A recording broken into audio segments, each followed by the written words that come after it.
Hello, everyone. My name is Karen Hallows. I'm an international coordinator at Peace Boat. It is an honor to introduce this session of the World Nuclear Survivors Forum. Through my involvement with Peace Boat's global voyage for a nuclear-free world, I have seen firsthand the impact of sharing testimonies of nuclear survivors. As a citizen of the UK, a country that not only possesses nuclear weapons, but is right now committed to developing new ones, I feel very acutely the urgent need for the voices of nuclear survivors to be listened to. In this session, we will hear testimonies of the impacts of the testing and use of nuclear weapons. And we are listening to these testimonies in the context of the Treaty on the Prohibition of Nuclear Weapons, TPNW, which entered into force earlier this year. In its preamble, the treaty states, mindful of the unacceptable suffering of and harm caused to the victims of the use of nuclear weapons, hibakusha, as well as those affected by the testing of nuclear weapons. Also, Article 6 of the TPNW provides the obligation for assistance of victims of nuclear weapons and environmental remediation. It states, each state party shall, and I quote, provide age and gender-sensitive assistance without discrimination, including medical care, rehabilitation, and psychological support, as well as provide for their social and economic inclusion. Similarly, each state party shall, again I quote, take necessary and appropriate measures towards the environmental remediation of areas so contaminated. When we're talking about this victim assistance and environmental remediation, it is vital for us to first hear directly about the real impacts of these weapons from those who have been affected. There have been over 2,000 nuclear weapons tests conducted around the world, including repeatedly in Kazakhstan, the Marshall Islands, Mao Hinui's, and China. During the testing in the Marshall Islands, fishing boats from Japan and likely other countries were also exposed. It is also important for us to hear the testimony of those veterans who were involved in conducting the tests. And we will hear directly about all of these impacts in this session. We invite you to listen to their voices and together think about what the needs of the survivors and their communities are today. What kind of assistance and remediation is necessary? On what steps both governments and civil society, each one of us, should take? And now we'll go to the first testimony.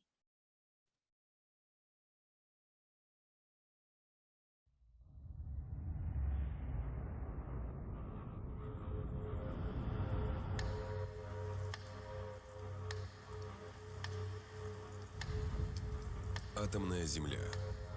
Здесь испытали первую в Союзе ядерную бомбу. Здесь прогремело почти 500 взрывов. Здесь жили люди и рождались дети. Главным оружием в холодной войне был атом. Но единственной жертвой стал собственный народ. Мы, аульные пацаны, тогда не понимали, что это значит. Холодная война. Просто говорили, что американцы враги. Хотят завоевать весь мир. Конечно, если у них есть бомба, то они должны быть и у нас. Каждый ядерный взрыв – это сотни искалеченных судеб. Тысячи детей, которые с самого рождения были обречены на мучения.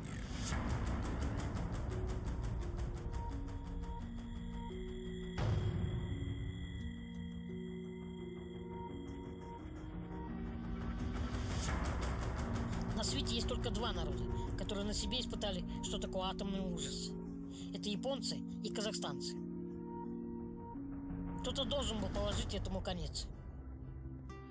Необходимо создание безъядерных зон и в других регионах мира.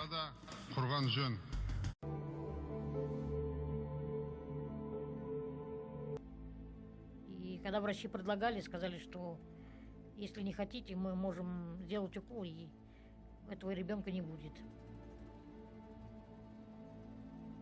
Но отец, он не сделал этого, он посмотрел и сказал, что я заберу его. И так я остался жив и остался в семье. Вот. И приезжали военные, забирали этих людей, увозили в какое-то место. И после этого ядерного испытания их привозили обратно. Когда они приезжали, забирали этих людей, они были в противогазах, в этих костюмах. Вот. А люди не понимали. Привозили обратно в свои дома, они давали им по 100 грамм водки, типа, что это помогает от радиации. Когда люди возвращались в свои дома, они видели, что в домах у них все передохли, все курицы, весь домашняя птица вся была, валялась, дохла по улице. И собаки ходили полудохлые, с них сошла вся шерсть. Вот. И это было очень для них, конечно, странно все это видеть, но я говорю, это был Советский Союз, это был строй, когда запрещалось что-то говорить. Конечно, я думаю, что моя миссия на этой земле – это добиться того, чтобы я, наверное, стал одним из последних жертв в истории всех ядерных испытаний. Чтобы больше не повторялось ядерное безумие, люди могли свободно и, наверное, гордостью смотреть в глаза новому поколению, тем детям, которые будут жить после нас.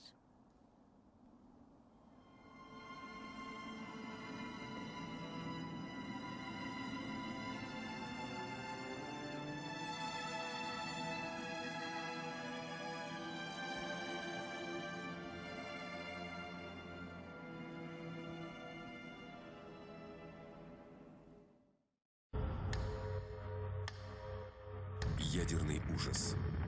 Ужас народа. Ужас матерей. Тысячи детей родились инвалидами из-за испытаний на Семипалатинском полигоне. Одних ждала смерть, другим судьба даровала жизнь. Столько лет прошло, а я до сих пор не могу себе представить, что чувствовали мои родители, когда увидели меня в роддоме. Знаю, что врачи уговаривали их отказаться от меня. Говорили, что нет шансов, что они будут мучиться всю жизнь. Но отец и слышать о таком не хотел. Я благодарен ему за это. Радиация вызвала сильные генетические сбои. По мнению ученых, эхо ядерных взрывов затронет еще не одно поколение. Иногда я говорю, что цепляюсь за жизнь зубами. Это так и есть. Но я не считаю себя героем. Это уж точно. Просто нужно бороться. Никогда нельзя отчаиваться. Что бы ни случилось. Ведь для этого нам и дана жизнь. Только сейчас понимаешь, какое это было важное решение. Отказаться от 4-го по размеру ядерного арсенала. Полностью запретить испытания. Показать пример всему миру. Теперь и остальные страны должны предоставить гарантии.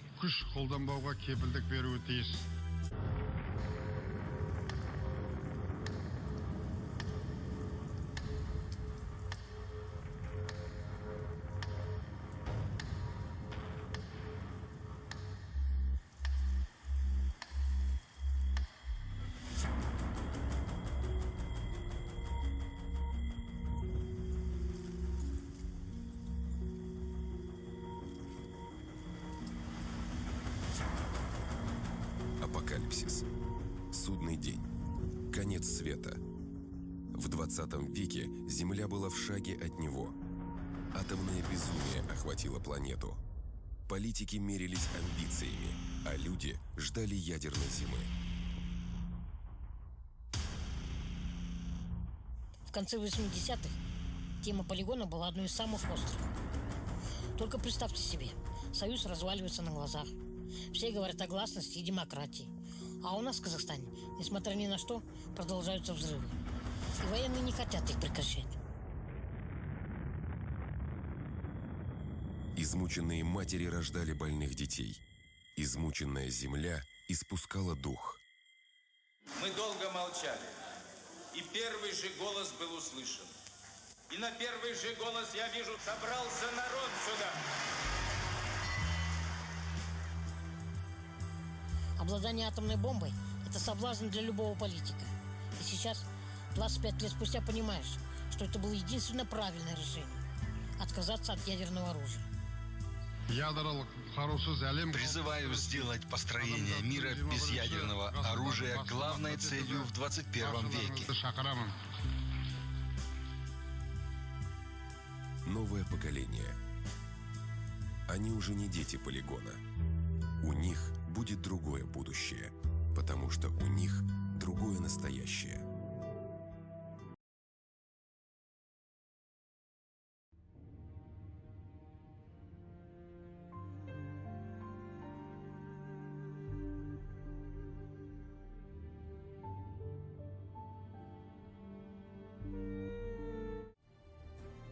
Ini cim jonaya, kami puji lakon lomeneo kami bar riana dengan par tarina, kami aja di situ, kami bar dan punya tarina, kami siap jalan lah, kami kemalak elang langko, kami lawan, ya lo dan kuning akan jadi tak akan ada, iya lo mau kirim.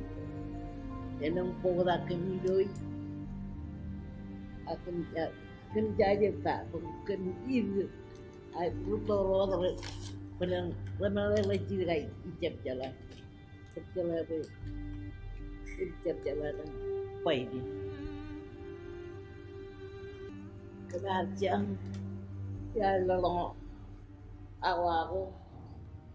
aku paling nomor yang kata kororo kata itu berapa matan jual army bercikin banyak jahil palu ini ini arkeolog ini kan bercikin ah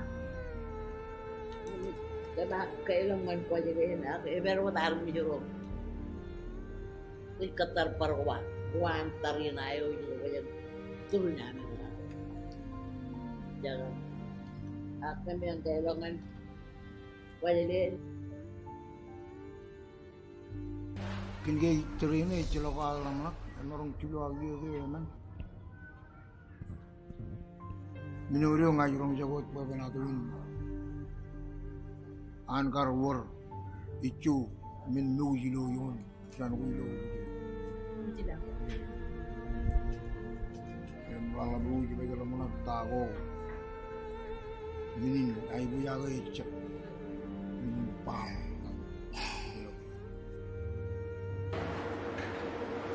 yang kita kan terus ni paham ada mudah cuma tu kan and I am actually from Bikini Atoll. I was born on Kwajalein. In 1968, the American told the Bikinian that Bikini was safe and clean for the people to go back to. So in 1974, I actually was one of those kids playing on the long, white, sandy beaches of Bikini Atoll. So my parents, we moved to Bikini. And then in 1970, they said, "Oops, sorry. It's actually a little bit more radiated than we thought." Itu jangan, ini Roji Kebendi. Jangan jauh dia.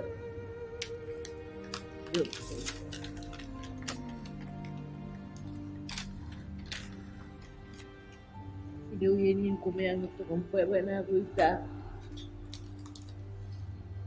Yang berpuluh kini banyak jago mama, banyak jago papa, lalu menjadi Roji, jangan kami menjadi bang.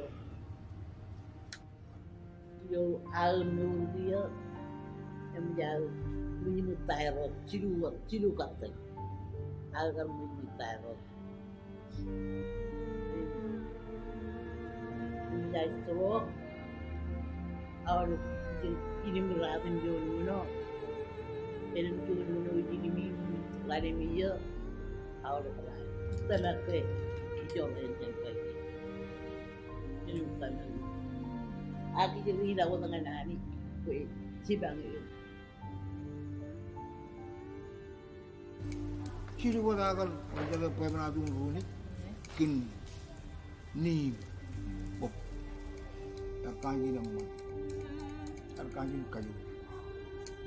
Aku ini air kagak mel, ini gun nana runi. Kita kan bawa kio rabai coba. Kita kan ni coba lagu beri macam cuma.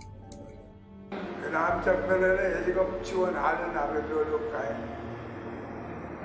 तुम्हाला आतून युक्त जो आपल्या त्याच्यावर चौवा आणि पण palm army ते काय लोक वाहून लोक काही काय लोक चांगलं वेगळा पुरवून त्याच्याकडे चांगलं चला While we were there, they would come back. They would come back to the Kenya and did testing and see how high the radiation was in our body. So, looking back, I said that they were doing some radiation studies, radiation effect on human being. So that's where I'm from. That's where my mother's from, and both my mom and dad died. They both passed away died of cancer. This is a glimpse through the eyes that have witnessed loss, displacement, neglect, and chaos. As time changed, the situation remained the same. The tears that shed on the day of two suns are the same tears that surround our lagoon. The flakes of the fallout did not only fall into our skins, but onto our destiny. But now is the time to voice the voiceless, to wipe the tears shed over the years, and to shift the narrative. As people of great navigation who have been forcibly displaced, we must continue to look ahead and set sail.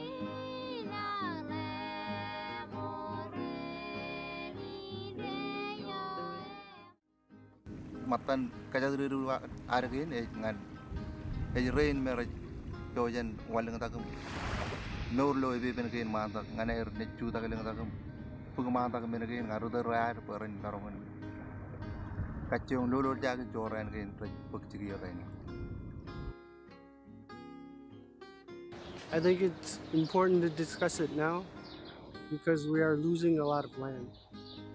And just like the Luna Dome in Eniwetok, the more land we lose, the greater chance of it spilling out into our ocean and ruining our fish.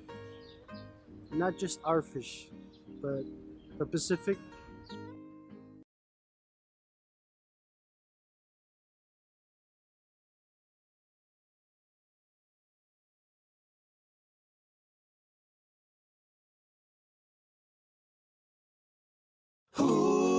Na na na na na na na na na na.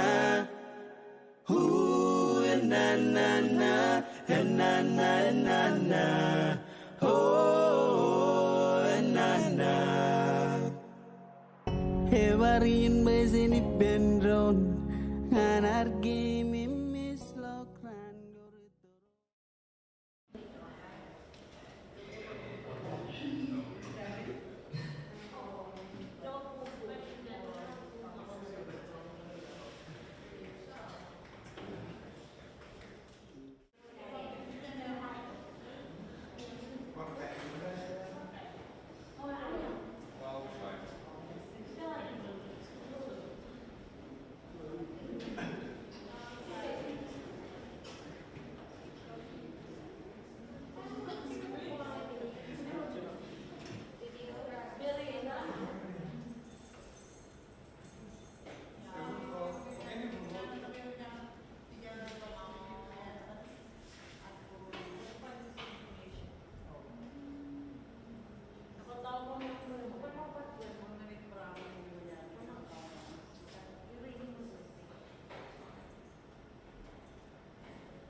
光は来ましたか？それは光はピカーッと来ましたよ。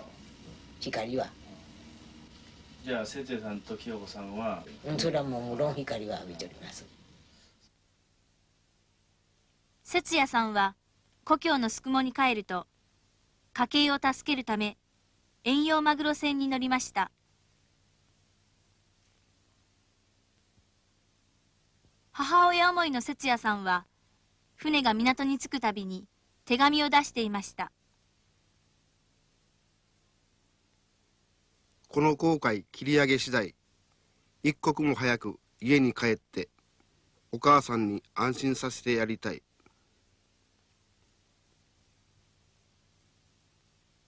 哲也さんが自殺された原因といいますかね、それはどう思いますか？さあ、私には分かりませんね。やっぱり病気を苦にしたがじゃないんでしょうか。それ以外に考えることはありませんもん。病気というのは例えば逼迫してますよね、2回。じゃあビキニでも。そう2回やっておりますけどね。で苦にしたがじゃないんでしょうか。航海図には水爆実験に神経を尖らせながらマグロを追っていた節也さんの姿が刻まれていました。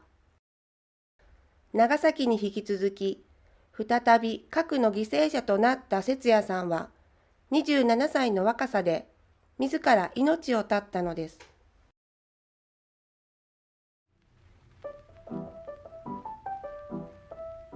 お茶がこの辺りでそういう信玄ね。キノコムなんですね。ボワーッと水平線から水平線からいたんだ。ほんピャーンときたから目取らればピーカーンと。ビキニ事件といえば第五福竜丸が1954年3月1日にビキニ海域でアメリカの水爆実験によって死の灰を浴び、久保山愛吉さんが亡くなった事件として知られています。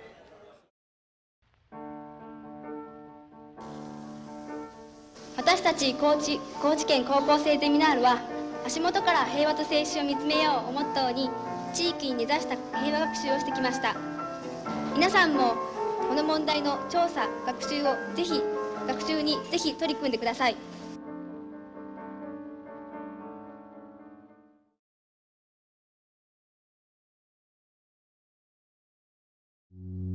太平洋ビキニ環礁。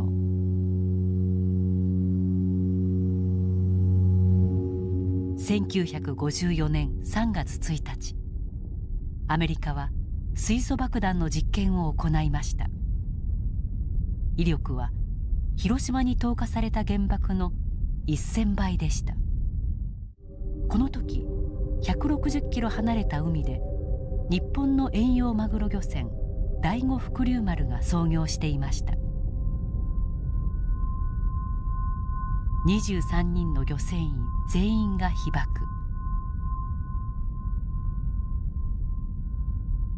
半年後、無船長の久保山愛吉さんが亡くなります。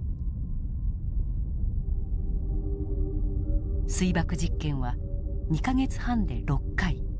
この間、周辺の海域では多くの漁船員たちがマグロを追っていました。被爆を疑う声が上がりましたが、国が認めることはありませんでした。実験の翌年、アメリカから200万ドルの見舞い金を受け取ることでこの問題を終わらせたのです。その家内もろて今度のできる自分にはね心配なかったね。やっぱり自分に友達らも岬の船に乗っちゃって、僕ら一番の友達らもがんで死んだがよ。2人は死んだんで岬の船で。で船員も1人し2人し、兄貴が皮膚がんでこの手のねどっちゃの上って親指から第一関節から切ってのけて転移しないで肺に。それじゃあお兄さんも一緒に船に乗ってたの？乗ってたんですか。同じ船。夜も寝ないでね、取って頭を命がけて取って釣って帰った魚をね、桜に放射能があるということははっきり聞きましたけどね、人体そのものをやってくれたんですけどね、ああ言って何にも言うてくれませんでしたね。赤血球は異常に少なくて、全体が少なくて、谷脇さんはね、造血機能障害を起こってた。40歳過ぎてあたりからね、貧血がずっと激しい再々ありました。肝臓がんとね、胃がんとね、同時にもうね、無理は行くけれど、一回にするかいうまでね、一度になってます。ビギに今関係ないと言われるから、僕らも情けない腹も立ちますよね。はい、正直言うてね。食道がんです。食道がん。手遅れもう気管に入り込んじゃうてね、このして帰ってきたら、このストーンで血を入ったというか、ここの窓がこの窓そこを開けて、伏龍丸の話があった時にね、俺らもあの辺でやったんやでいう話は聞きました。はい。脳腫瘍。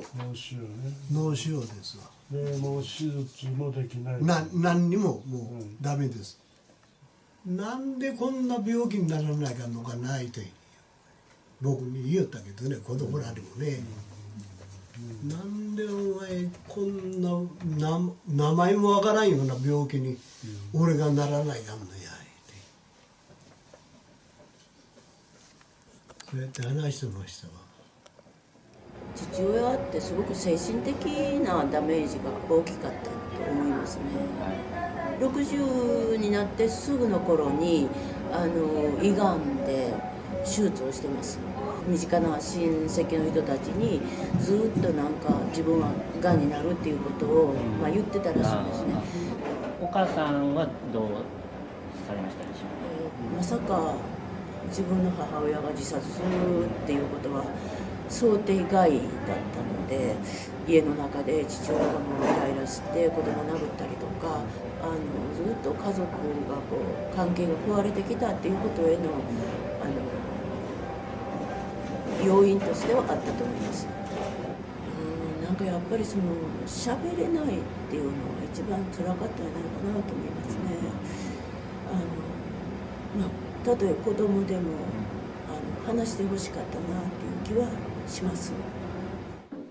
出てきたのは水爆実験の年、厚生省が独自にまとめた放射線の検査報告書です。厚生省は確かに漁船員の体の被曝を調べ、記録を残していたのです。第二厚生丸の桑野さんが思いをぶつけます。核の放射能がかぶってるわけなんです。だからこそ、厚生省の力でね、もう行為をしてもらいたいというのが本音なんですけど。顔を上げて歩みましょう。今日判決です。頑張りましょう。暑いですけど。結局日本政府から見放された状態に今なってますよね。救済を検討すべきっていう一文が、棄却とはいえ出たので、これについてはその検討すべきというところはどういうふうに評価されますか。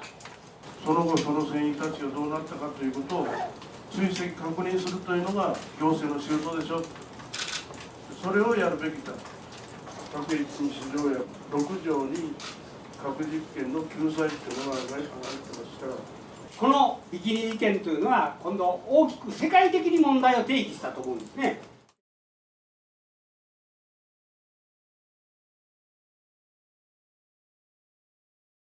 自分も白血病とかで亡くなるんじゃないかなっていう怖さとかはやっぱりありましたか。それは怖いよ。本当は一生の歌いと何にも白血病になってる。原子力の戦争は絶対誰かの。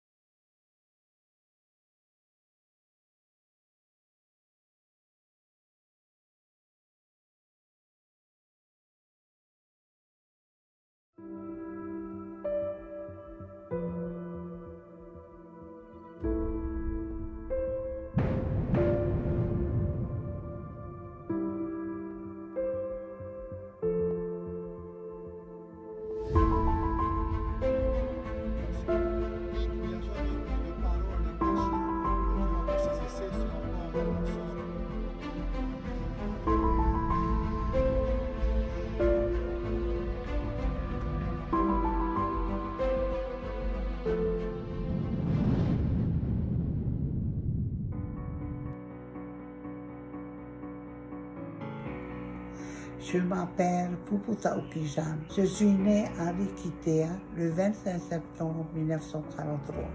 J'ai toujours vécu à Rikitea. Le 2 juillet 1966, le premier tir nucléaire, on a tout mis, toute la population dans le hangar. Les autres tirs, on nous a dit de rester à la maison. Et ils sont partis, c'est que c'est dangereux. Mais beaucoup de Rikitea qui a eu le cancer, ils sont morts. À 2020, à 77 ans, on m'a évacué à propriété pour passer la radio de mon sein. Quand mon docteur m'a appelé, Charles, tu as le cancer. J'ai pleuré. Les humains m'a dit que j'ai le cancer du nucléaire. Maintenant, j'ai peur que le cancer, ça va aller partout. Et j'ai peur aussi tous mes enfants, tous mes petits-enfants. C'est un petit-enfant qui est mort, un cancer dans le cerveau. Et je peur aussi pour ma population de Rikitea.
Je m'appelle Piri Meire.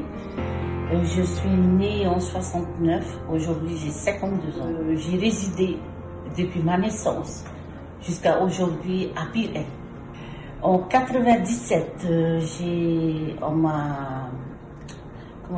eu le cancer du sein et j'avais 28 ans à l'époque.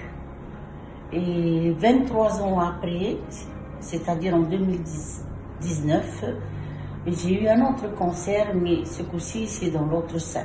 Bonjour, donc je m'appelle Tamar Imire.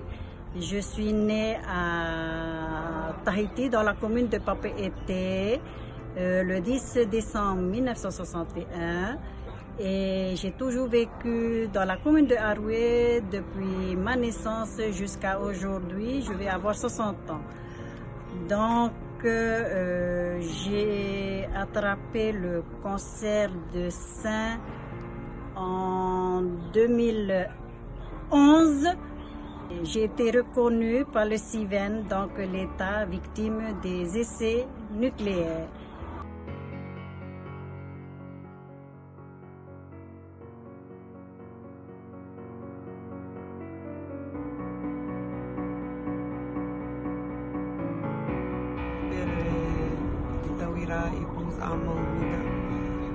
Je suis née le 20 août 1972 à Papeete. J'habite Mahina depuis ma naissance et j'ai eu le cancer en 2008, le cancer du sein. Bonjour, je m'appelle Tetumo Leoni. Je suis née le 25/6/75 à Papeete. Je réside dans la commune de Mahina.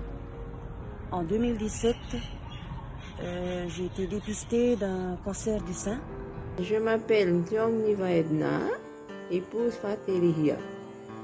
Je suis née à Papeete et depuis ma naissance, j'ai vécu à Mahina jusqu'en 1998. Et donc j'ai 55 ans. Je fais cette vidéo pour aider, si ça peut aider les femmes qui sont atteintes du cancer du sein ou tout simplement le cancer. Parce que moi, je l'ai eu en 2006. Quand on t'annonce que tu es malade, c'est comme si... moi, on m'a dit la première fois que j'avais le cancer, c'est comme si j'allais mourir du jour au lendemain. Heureusement que mes enfants et mon mari étaient toujours là. Je me présente, je suis Temataro Tamara Enviet, épouse Amar. Je suis née le 6 août 1949 à Trabant, à Haïti. Et de 69 jusqu'à ce jour, j'habite Hitia. En 2016, on m'a diagnostiqué un cancer au sein.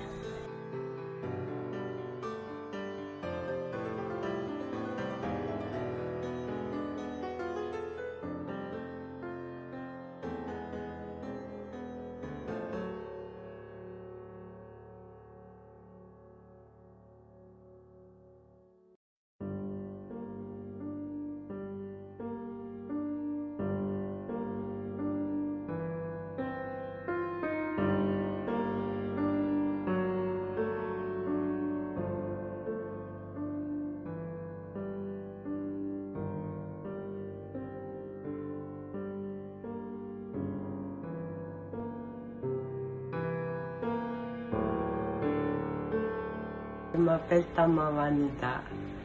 Je suis née le 18 juin 1971. En 2007, j'ai eu un cancer du sein. J'ai été vaccinée en France. Puis en 2009, j'ai eu le cancer de la vésicule biliaire et voie biliaire. Là, ça, c'est ma cicatrice.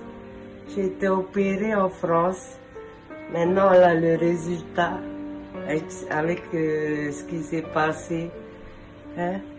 J'ai été mal opérée, mais au moins je suis là devant vous. Est-ce qu'on a eu? C'est pas de notre faute. Hein? Faut se battre, faut se lever, faut pas avoir honte.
Hello, ladies and gentlemen. Thank you very much for this opportunity for to giving to me to allow me to share my experience about Chinese nuclear tests. My work about Chinese nuclear tests probably cannot be treated as an academic work, since I am just an ordinary doctor.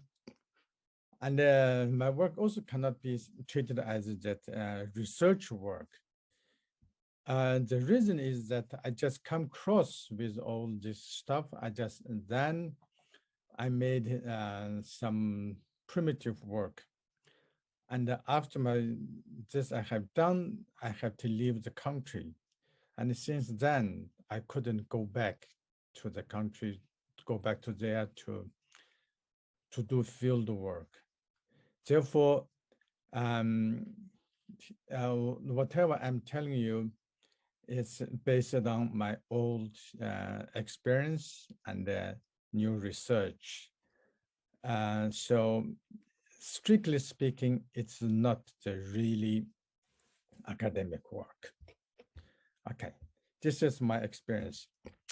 My first encounter with that nuclear bomb is in 1973. It is that day I was going to school, and there's very, very fine dust falling from the sky. And the day was deadly silenced.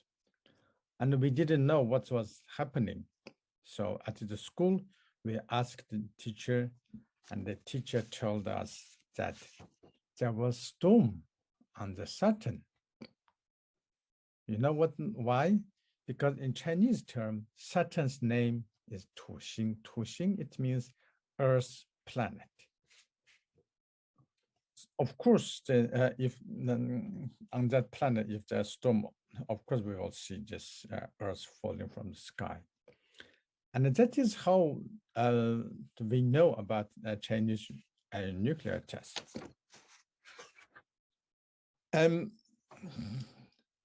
We have to mention that Korean War, because during the Korean War, because Chinese involved with that Korean War,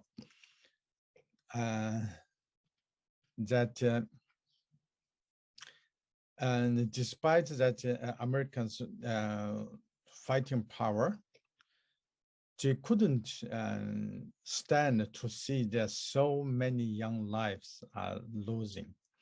And they saw that the Chinese Communist Party, they don't care people's soldiers' life. Chinese soldiers just keep coming and they keep coming. So President Truman threatened to use atom bomb to stop this war. So that has made the Chinese to determined to build a nuclear bomb. And that is how it started. This area is Loprnool. And that term, we know it is associated with the Chinese nuclear test site. In reality, it's not. Loprnool is here, but nuclear test site is here. Why? Because the general who built this nuclear test site, he moved this to this direction 200 kilometers. Why? Because then he can get water from this lake. So by doing so, this site is very close to the where people live. So this is the first tower, and as you can see, and this is the underground nuclear test facility, and this is the one I encountered. As you can see, Chinese, they only testing this weapon in Xinjiang, but they designing, production, and storage all are in China. Only they test such weapon in our land. This is the hospital where I used to work. Now I want to tell you that the effect of that Chinese nuclear test program. And this hospital, it is a Chinese tumor hospital in Xinjiang. And this part is built in 1994. And in 2007, those two has been built. And this hospital becomes the largest provincial hospital in China that is located in Urumqi. And look, Xinjiang population is 25 million. And there's another province called Henan. Henan province, they have 100 million. But despite that, the hospital in Xinjiang is a 2,500 bedded hospital, whereas that in Henan only 850 beds. That is hugely disbalanced. The cost of this and the human cost of this Chinese nuclear test program, we have to mention this, that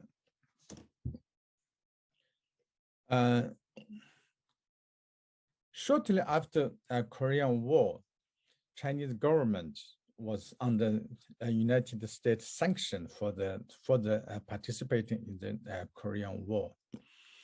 For that reason, also that Korean War has already crushed the Chinese economy. But how, despite that, how Chinese government has afforded to build nuclear bomb? And that we might find the answer from this. Because in 1958, 59, 60s, there's 3 years starvation. 60 to 70 million people were killed, starved to death. The reason still is not clear.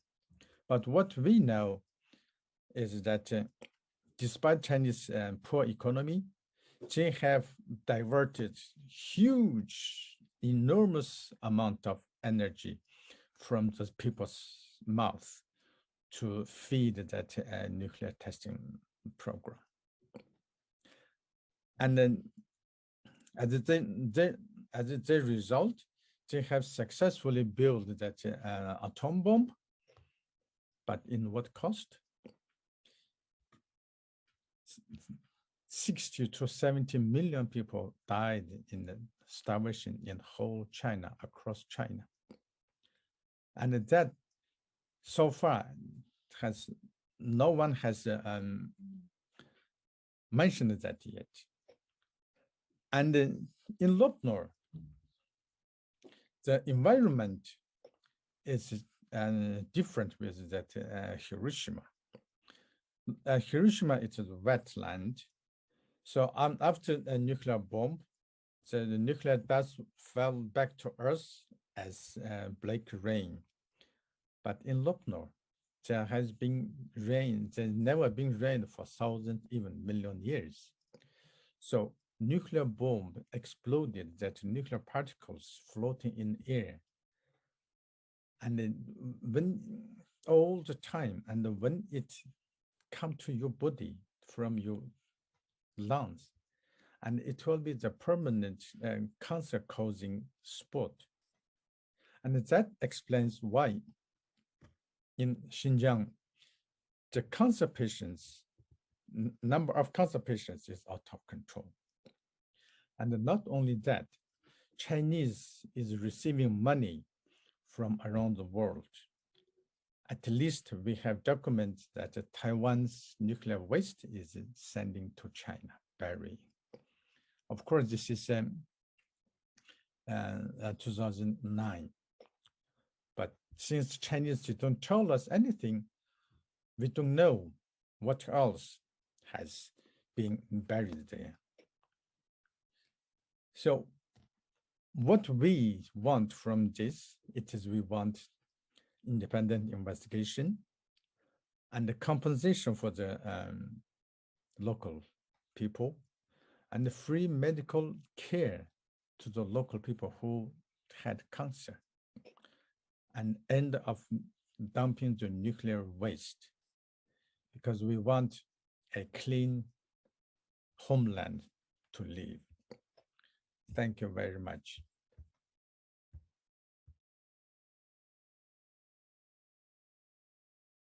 Good afternoon. My name is Gordon Frederick Coggan. I'm a British nuclear veteran, and I was at Christmas Island in 1957, 1958. And Christmas Island is now called Kiribati. It's now 67 years or more since I was at those tests, those H-bomb tests. In all the experiences of my life, there hasn't been any that came anywhere near the trauma that those 2 hydrogen bombs had on me and thousands of other guys. There's only a few of us left. I'm 83 now. Many of my veteran friends have died early or suffering from an early age from radiation-caused diseases. Many of these diseases have been proven, although the British government do not admit that. We was only 18 or 20-year-olds, not knowing what to expect. An hydrogen bomb is no mean thing to see. It's terrifying. We weren't told when we went to Christmas Island that was what we were going for. Everything was secret. You couldn't even write home about it. You couldn't tell your mum, your dad, anybody, because at the threat of breaking the Official Secrets Act and going to prison for a long, long time.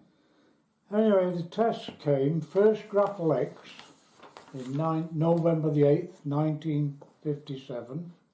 Prior to the explosion, we were seated at the main camp, or near the main camp, in the more or less middle of the island, with our backs to where the explosion would be, which was going to be dropped by a Valiant V-bomber, and it was going to be exploded in the atmosphere about 20 miles from the southeast tip of the island, which was initially, I would say, around 35 miles to where we were from where the explosion took place. But remember, it was exploded at altitude. So in fact, when it exploded, it seemed to be coming right over our heads. We'd already had 2 dummy runs, so we knew more or less what to do. There was tannoys, or I don't know if you know what tannoys are. They're loudspeakers strung up all over the island, so we could hear a broadcast from the aircraft that was dropping a bomb directly through air traffic to us, so we could hear everything the pilots were saying. And the controller, he was coming on and telling us what to do and giving us countdowns when to do it. The final day came, the 8th of November, and we sat there with our backs, sat in the sand with just KD tropical clothing on, just normal working clothing, our barrettes, which we didn't wear normally, we were told to put our barrettes on. We were also told to wear aircrew sunglasses, which we'd been issued with, and the controller said just follow the instructions like we're telling you and do exactly as you did on the dry runs. The first thing that happens, the tannoy bursts into life saying, "The Valiant is now at Point Charlie. And your glasses, cover your glasses and your eyes with your hands. Tuck your head into your knees like that and keep them covered till I tell you to move them. The tannoy burst into life. 5, 4, 3, 2, 1. Things started happening and I didn't know what the heck to do, because, to be honest, I was absolutely terrified, because I could see bones in my hands and I thought, we're being burnt alive, and I could feel heat travelling through me as if somebody was holding an electric fire or something and pushing it through you. That's how it felt. I was that frightened, I went like that and lifted my glasses and I couldn't see nothing. Everything was as white as this paper. You couldn't see the trees that I was leaning against. You couldn't see the men that were all around me. You couldn't see nothing, just white, complete whiteness. I thought I'd gone blind. In fact, I thought I was burning up. And that is exactly how I get my nightmares. Since the bomb, I have had frequent nightmares. They're not as many now as what they used to be. I used to have one a month. But when it comes, it's as if I'm in a white fog and these hands are coming to me and they're bony hands. And I get that in a dream and I wake up shaking. The grapple wires are a little different. We had protective clothing for that, white cotton overalls and darked out glasses. The only difference was I had to go to sick bays for that because I was blinded for a week. Because of the dark glasses and the white anti-flash suit, I never felt a thing, and that's the truth. And it was a bigger bomb.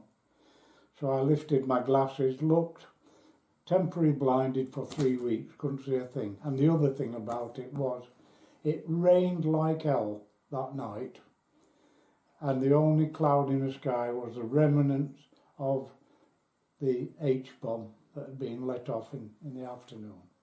After Draplex, in the afternoon, I had to go and wash a Canberra aircraft. And it had just flown through the cloud, taking samples. So it was red hot with gamma radiation. And I had to wash it by hand. I had to wash the engine nacelles because they weren't allowed to direct the jets of these high pressure hoses onto the engine turbines. Without any protective equipment, there was a remote breathing apparatus which was broken. The head straps was broken on it, so they wouldn't allow me to use them. So they made me a crude version of a modern day martingale mask, which I had to remove because it got soaked in water and I couldn't breathe through it. So I probably breathed in gamma radiation isotopes, which gives off alpha particles. Alpha particles last 24,000 years. That's the half-life of them. Now alpha particles can't get out of your body once they're in. They can't penetrate human skin. So if you breathed them in or took them in through swimming, or in my case, some of the water that splashed off into my face off this aircraft, or even the rain from the bomb cloud, or anything, something we've eaten. And over the ages, and it's been proved, they do affect your genes. And they can also give you cancer. And my children have been damaged. I've been damaged. I've had prostate cancer. Many men have died early, caused by radiation. And it's been proved that our children now, and this is why I'm so adamant about it and so angry about with our government not recognising us, our cause, our children are affected and their genes are affected and their children are going to be affected, and this radiation isn't going to go away. I lost all my teeth not long after. I had a scoliosis of my back, which they never found when I joined up, and you have an extensive medical when you join up. I've had cataracts removed. I've got type 2 diabetes. Oh, I've lost my hearing. I can't blame it all on the bombs, I suppose, but it wouldn't surprise me. Yeah, I think that's about it, Eric.